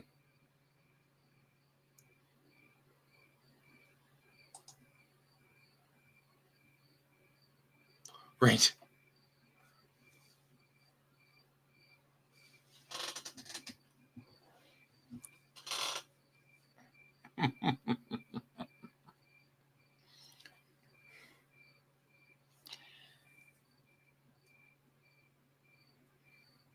Snooter, can you see Jan on Twitch?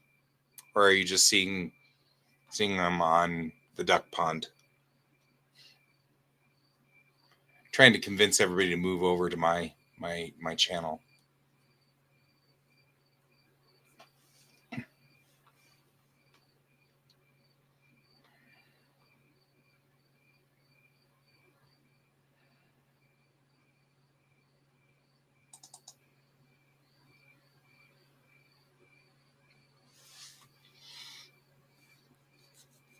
Okay.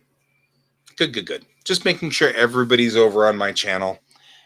The only reason I say that is that someday at some point, I'm going to have to stop broadcasting on Kane's channel because it's not fair. Not fair to him. So if I ever do, I want to make sure I keep you guys. Don't want to lose you guys.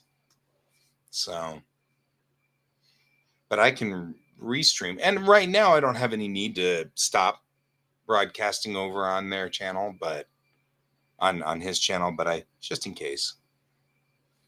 I'd rather make sure that we're not all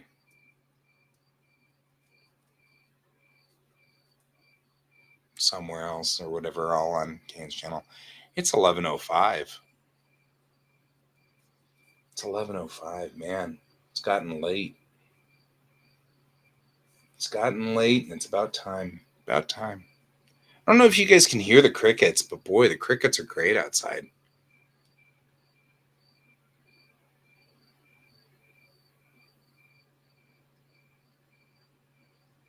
Kind of hear the crickets, maybe.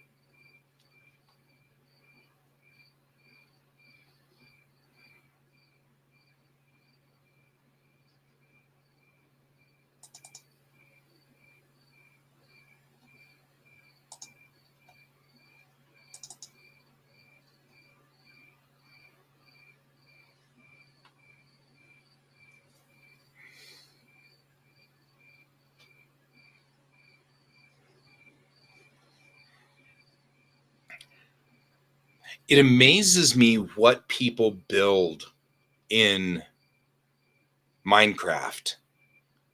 I think the thing that's so funny about, you can hear those crickets. Aren't they great though? Like, it's so peaceful outside. Some more window open here.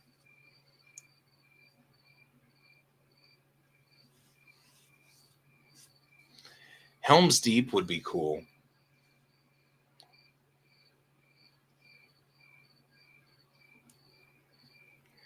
That's fair.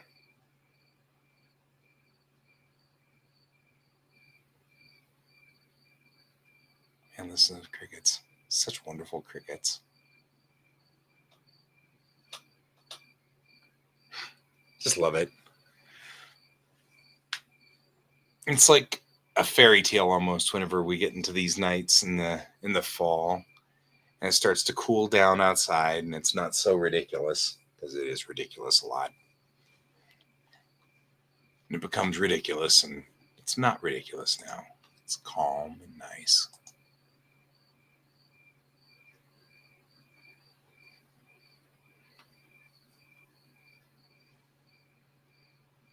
Got a moth out there on the porch light.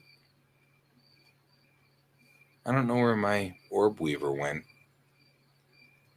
That'd be a big meal for my orb weaver.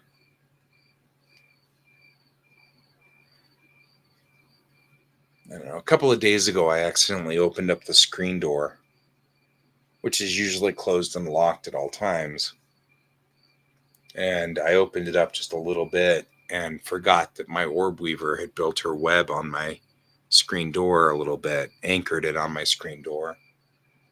And so it tore up her web a little, and she hasn't been quite as happy since then. I'm hoping I didn't make her decide to go somewhere else. This is a great place for her to be. But in early fall, the orb weaver spiders are nocturnal.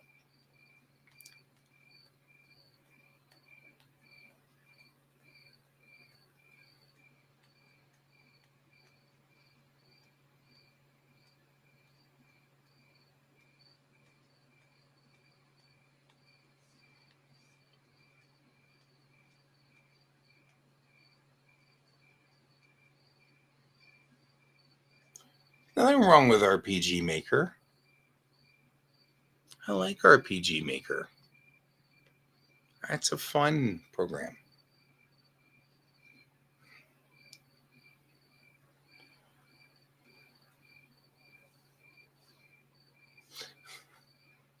I like the way you do that, Snootery, where you do the make a statement, then you put but. This is the second time you did that. That's pretty funny. I like it. It's a good pattern.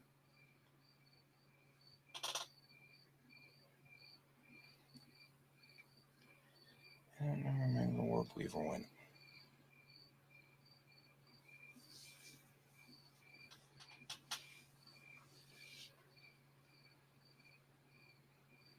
Into RPG Maker?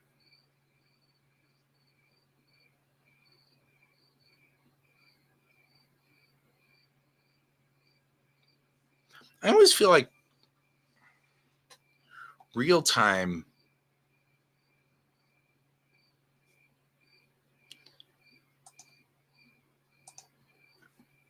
All right. So the only problem we've got, of course, is that, well, I don't know.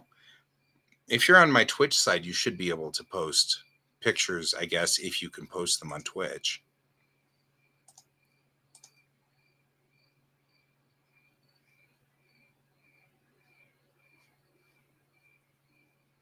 If you guys are on, I don't know if either one of you guys use Discord,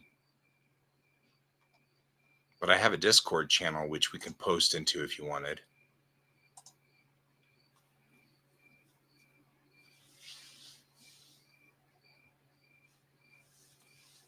Yeah, I agree. I think just doing anything is cool, you know?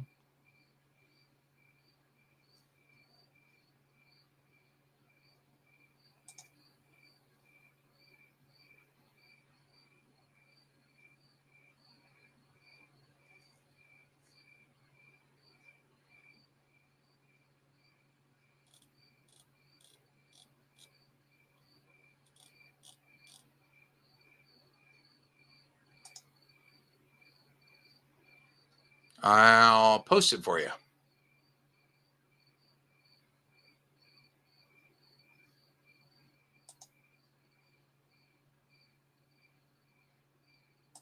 Here we go. Put it over here in the chat.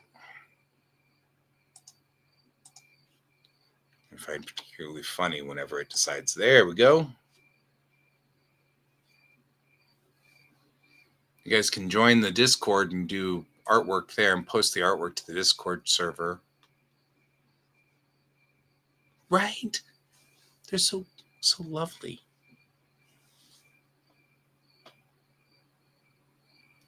They're just great, just out there being pretty.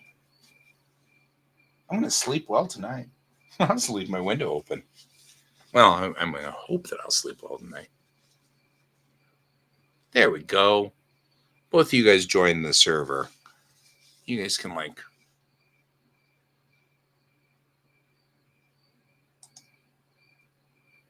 I always give the...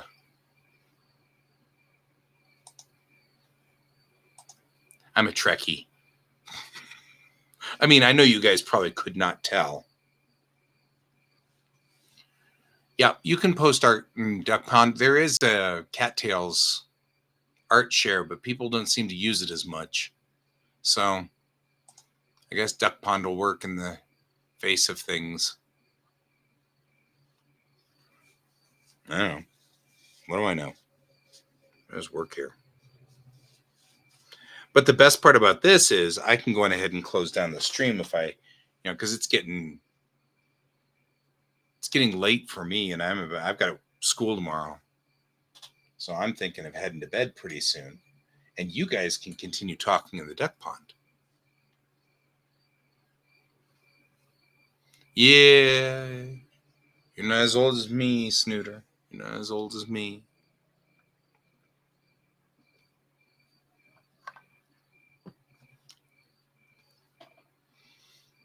I like the puppy dog, Jan. Or you can just post it in here, right? I mean, I get that we can post stuff in, well, what do I know about Discord? I always feel like Discord's like a kind of an advanced version of...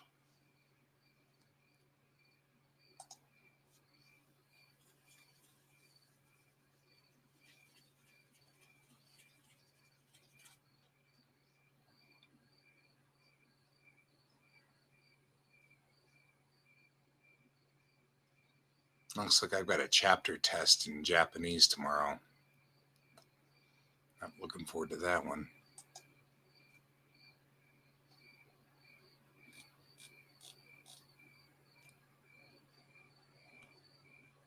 That's right, we'll get there.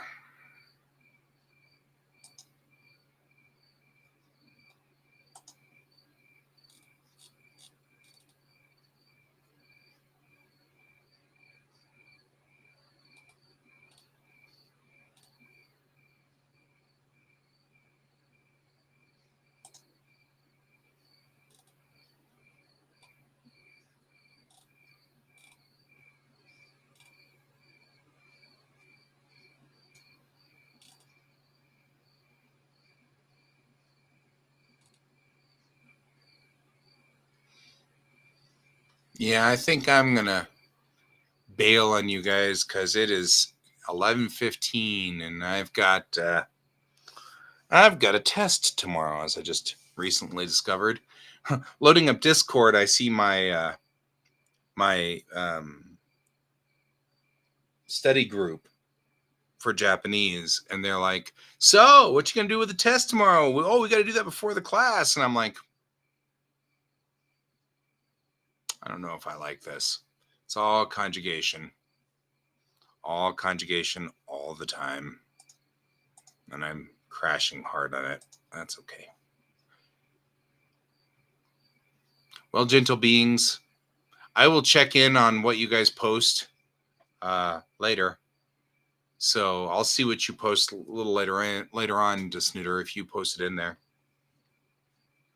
Yeah, no. Well, I mean, and the problem that I'm usually running into is I lived in Japan and speak Japanese. It's just that it was never formal. It was never a formal class. I just learned it from the kids talking around me or other teachers or whatever.